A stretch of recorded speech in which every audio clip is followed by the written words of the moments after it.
રાજ્યમાં ઠંડી ભૂક્કા કાઢશે। આવતા અઠવાડિયે આખા દેશમાં ભારે ઠંડીની આગાહી છે। હવામાન વિભાગના જણાવ્યા અનુસાર 17 ડિસેમ્બરે હિમાલયના રાજ્યોમાં પશ્ચિમી પવનોને કારણે લદ્દાખ, હિમાચલ પ્રદેશ અને જમ્મુ અને કાશ્મીરમાં બરફવર્ષા થશે, જેના કારણે ઉત્તર તરફથી ફૂંકાતા ઠંડા પવનો ઉત્તર પ્રદેશ, હરિયાણા, પંજાબ, દિલ્હી, રાજસ્થાન અને મધ્ય ભારતમાં ઠંડીમાં વધારો કરશે। જો કે રાજસ્થાન અને મધ્ય પ્રદેશમાં ઠંડી થોડી હળવી થઈ છે। નવા જૂનીના એંધાણ, સીએમ અને ડીવાયસીએમ ને રાતોરાત દિલ્હી બોલાવ્યા। ગુજરાતના રાજકારણમાં ગરમાવો આવ્યો છે કારણ કે મુખ્યમંત્રી ભૂપેન્દ્ર પટેલ, ડીવાયસીએમ હર્ષ સંઘવી અને પ્રદેશ અધ્યક્ષ જગદીશ વિશ્વકર્મા અચાનક દિલ્હી દોડી ગયા છે। આ ત્રણેય નેતાઓ આજે વડાપ્રધાન નરેન્દ્ર મોદી, ગૃહમંત્રી અમિત શાહ અને જેપી નડ્ડા સાથે હાઈ પ્રોફાઇલ બેઠકો યોજશે। આ મુલાકાત સરકાર અને સંગઠનમાં આગામી રણનીતિ અંગે હોવાની શક્યતા છે। તમામ નેતાઓ બપોર બાદ ગુજરાત પરત ફરશે। કોંગ્રેસના ગઢમાં ભાજપનો વિજય થતા થરૂરે અભિનંદન આપ્યા। કેરળ સ્થાનિક સ્વરાજ્ય ચૂંટણીના પરિણામો અંગે શશી થરૂરે કહ્યું, હું તિરુવનંતપુરમમાં એનડીએના પ્રદર્શનનો સ્વીકાર કરવા માંગુ છું। હું યુડીએફને શહેર નિગમમાં તેમની જીત બદલ નમ્ર અભિનંદન પણ આપું છું। આ એક મજબૂત પ્રદર્શન છે જે રાજધાનીના રાજકીય વાતાવરણમાં નોંધપાત્ર પરિવર્તન દર્શાવે છે। યુડીકેફે નગરપાલિકાઓ અને ગ્રામ પંચાયતોમાં જીત મેળવી, એનડીએ મ્યુનિસિપલ કોર્પોરેશનમાં જીત મેળવી। પોલીસ ભરતીના નિયમો સામે વિરોધ, ભરતજી ઠાકોરે સીએમને લખ્યો પત્ર। બેચરાજીના પૂર્વ ધારાસભ્ય ભરતજી ઠાકોરે ગુજરાત પોલીસ ભરતીના નવા નિયમો સામે સખત વિરોધ નોંધાવ્યો છે। તેમણે મુખ્યમંત્રીને પત્ર લખીને રજૂઆત કરી છે કે મેરિટમાંથી દોડના માર્કસ રદ કરવા અને મેથ્સ રીઝનિંગનું ભારણ વધારવું એ ગ્રામ્ય વિસ્તારના અને આર્ટ્સ કોમર્સના વિદ્યાર્થીઓ માટે અન્યાયી છે। તેમણે મેથ્સ રીઝનિંગનું ભારણ ઘટાડી 15% કરવા અને 40% લઘુત્તમ લાયકીનું ધોરણ દૂર કરવાની માંગ કરી છે। અમદાવાદના સોળ બ્રિજ પર ભારે વાહનોને નો એન્ટ્રી। સુભાષ બ્રિજની નબળી સ્થિતિના અહેવાલ બાદ એએમસી દ્વારા શહેરના 16 મહત્વના ઓવરબ્રિજ પર ભારે વાહનોની અવર જવર પર પ્રતિબંધ મૂકવામાં આવ્યો છે। આ અંગેના બોર્ડ લગાવવાની કામગીરી શરૂ થઈ ગઈ છે અને બ્રિજને નુકસાનથી બચાવવા માટે હાઇટ બેરિયર્સનો સામાન પણ પહોંચી ગયો છે। જો કે હાઇટ બેરિયર્સ લગાવવા અંગેનો અંતિમ નિર્ણય એક્સપર્ટ એજન્સીના સર્વે અને ભલામણો બાદ જ લેવામાં આવશે। માનવતા પર હુમલો, ભારત ઓસ્ટ્રેલિયા સાથે। ઓસ્ટ્રેલિયાના સિડની સ્થિત બોન્ડી બીચ પર હનુક્કા સમારોહ દરમિયાન થયેલી ગોળીબારની ઘટનામાં 12 લોકોના મોત થયા છે। આ આતંકી હુમલા પર ભારતના પ્રધાનમંત્રી નરેન્દ્ર મોદીએ ઊંડો શોક વ્યક્ત કર્યો છે। તેમણે કહ્યું કે આ માનવતા પરનો હુમલો છે। પીએમ મોદીએ મૃતકોના પરિવારો પ્રત્યે સંવેદના વ્યક્ત કરી અને કહ્યું કે આ દુઃખની ઘડીમાં ભારત ઓસ્ટ્રેલિયાની જનતા સાથે સંપૂર્ણ મજબૂતીથી ઊભું છે। પ્રિયંકાએ કહ્યું, બેલેટથી ચૂંટણી લડે તો બીજેપી જીતશે નહીં। પ્રિયંકાએ કોંગ્રેસની રેલીમાં કહ્યું, જો તેઓ ભાજપ બેલેટથી એક પણ ચૂંટણી લડે તો તેઓ એક પણ ચૂંટણી જીતી શકશે નહીં। રાહુલે હરિયાણા અને કર્ણાટક વિશે પીસીમાં વાત કરી। બિહારમાં 6.5 મિલિયન મત કપાયા। આચાર સંહિતા સમયે દરેકને 10-10 હજાર આપ્યા। આ ચૂંટણી ચોરી છે। તેઓ સંસદમાં નજરથી નજર મિલાવી શકતા નથી। મોદી અને શાહ પર જનતાનો વિશ્વાસ ઘટ્યો છે। તેમને ચૂંટણી પંચની જરૂર છે, તેના વિના તેઓ જીતી શકતા નથી।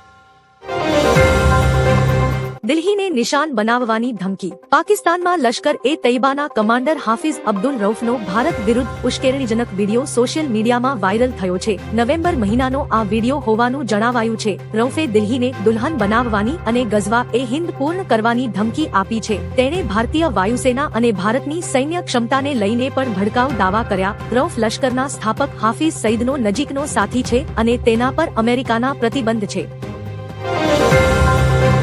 બંગાળની ખાડીમાં 2520 કિમીનો નોટમ લાગશે। ભારતે બંગાળની ખાડીમાં 17 થી 20 ડિસેમ્બર દરમિયાન 2520 કિલોમીટર સુધી મોટો નો ફ્લાય અને નો શિપ ઝોન નોટમ જાહેર કર્યો છે। એવા સંકેત મળે છે કે ડીઆરડીઓ લાંબી દૂરીની મિસાઇલનું પરીક્ષણ કરશે। સંભવતઃ આ ટ્રાયલ કે 4 સબમરીનથી છોડાતી બેલિસ્ટિક મિસાઇલ સાથે સંબંધિત છે જે ભારતની પરમાણુ ત્રિકોણ ક્ષમતાને મજબૂત કરશે। રાહુલ ગાંધીએ કહ્યું, મોદીએ આત્મવિશ્વાસ ગુમાવ્યો અને શાહના હાથ ધ્રુજે છે। કોંગ્રેસની રેલીમાં રાહુલે કહ્યું, હરિયાણાના લોકો પાસેથી ચૂંટણી ચોરી લેવાઈ છે। બ્રાઝિલમાં મહિલાઓ 22 વાર મતદાન કરે છે। યુપીના લોકો ત્યાં આવીને મતદાન કરે છે। ચૂંટણી પંચે અમને કોઈ જવાબ આપ્યો નથી। એક મહિલા 200 વાર વોટ કેવી રીતે કરી શકે? એક ઘરમાં 100-700 લોકો કેવી રીતે હોય? સંસદમાં શાહના હાથ ધ્રુજી રહ્યા હતા। તેઓ 2 કે 3 અબજોપતિઓ માટે કામ કરે છે। મોદીજીનો આત્મવિશ્વાસ ગયો છે। મોટી દુર્ઘટના ટળી, ડીઝલ ટેન્કર પલટ્યું. અમદાવાદના બાવા સરખેજ રોડ પર ચાંગોદર બ્રિજ નજીક એમસીનું આશરે 2500 લીટર ડીઝલ ભરેલું ટેન્કર પલટી ગયું હતું. ડ્રાઈવરે સ્ટીયરિંગ પરનો કાબુ ગુમાવતા આ ઘટના બની હતી. રસ્તા પર ડીઝલ ઢોળાયું હોવાથી કોઈ અનિચ્છનીય બનાવ ન બને તે માટે તાત્કાલિક ફાયર ટીમોને બોલાવવામાં આવી હતી. ફાયર વિભાગે કેમિકલ ફોર્મની મદદથી રોડ પર ઢોળાયેલું ડીઝલ સાફ કર્યું, જેના કારણે મોટી દુર્ઘટના ટળી હતી. ઇઝરાયેલનો દાવો, હમાસના નંબર 2 ચીફને માર્યો. ઇઝરાયેલી સેના IDF એ દાવો કર્યો છે કે તેણે ગાઝા સિટીમાં કાર પર કરેલી એર સ્ટ્રાઇકમાં હમાસના બીજા ક્રમાંકના કમાન્ડર રાયદ સઈદનું મોત નિપજાવ્યું છે. રાયદ હમાસની અલ કાસિમ બ્રિગેડનો મુખ્ય કમાન્ડર હતો અને ઓક્ટોબર 2023ના હુમલાના ષડયંત્રમાં સામેલ હતો. વડાપ્રધાન બેન્જામિન નેતન્યાહુએ કહ્યું કે ઇઝરાયેલી સૈનિકોના મોતનો બદલો લેવામાં આવ્યો છે, જો કે હમાસે હજુ સુધી પુષ્ટિ કરી નથી.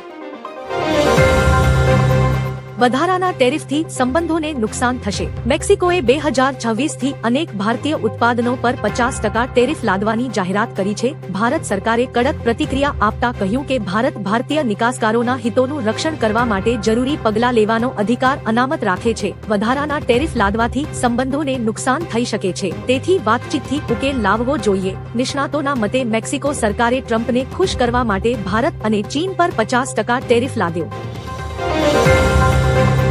દેશમાં સત્ય અને અસત્યની લડાઈ ચાલે છે. કોંગ્રેસની વોટ ચોર ગદ્દી છોડ રેલીમાં રાહુલ ગાંધીએ કહ્યું કે RSSના વડા મોહન ભાગવત કહે છે કે દુનિયા સત્યને નહીં પણ શક્તિને જુએ છે. ભાગવત માટે શક્તિ મહત્વપૂર્ણ છે, જ્યારે આપણા માટે સત્ય મહત્વપૂર્ણ છે. રાહુલે કહ્યું કે દેશમાં સત્ય અને અસત્ય વચ્ચેની લડાઈ ચાલી રહી છે. ગાંધી કહેતા હતા કે સત્ય સૌથી મહત્વપૂર્ણ છે. આપણા ધર્મમાં સત્યને સૌથી મહત્વપૂર્ણ માનવામાં આવે છે. ટ્રમ્પ ગુસ્સે ભરાયા કહ્યું, અમે બદલો લઈશું. સિરિયામાં આતંકવાદી સંગઠન ISISના હુમલામાં 2 અમેરિકન સૈનિકો અને 1 અમેરિકન નાગરિકનું મોત થયું. ટ્રમ્પ આ હુમલાથી ગુસ્સામાં છે. તેમણે કહ્યું કે અમે યોગ્ય જવાબ આપીશું અને ચોક્કસપણે આ હુમલાનો બદલો લઈશું. અમે ચોક્કસપણે આ હુમલા માટે જવાબદાર જૂથ સામે બદલો લઈશું. પૂર્વી સિરિયામાં સેંકડો અમેરિકન સૈનિકો તૈનાત છે, જે ISISને રોકવા માટેના ગઠબંધનનો ભાગ છે. સિરિયામાં હજુ પણ 5000થી 7000 ISIS લડવૈયાઓ છે. સાઉથના સુપરસ્ટારે ફિલ્મી દુનિયાને કહ્યું અલવિદા. તમિલ સિનેમાના સુપરસ્ટાર થલપતિ વિજય રાજકારણમાં સક્રિય થવા માટે ફિલ્મ ઇન્ડસ્ટ્રીમાંથી નિવૃત્તિ લેવાનો નિર્ણય કર્યો છે. 51 વર્ષની ઉંમરે તેમની છેલ્લી ફિલ્મ જન નાયકન 2026માં રિલીઝ થશે. ત્યારબાદ તેઓ પોતાની રાજકીય પાર્ટી તમિલગા વેત્રી કઝગમ પર ધ્યાન કેન્દ્રિત કરશે. વિજય સતત 8 એવી ફિલ્મો આપી છે જેમણે 200 કરોડ કે તેથી વધુની કમાણી કરીને રેકોર્ડ બનાવ્યો છે.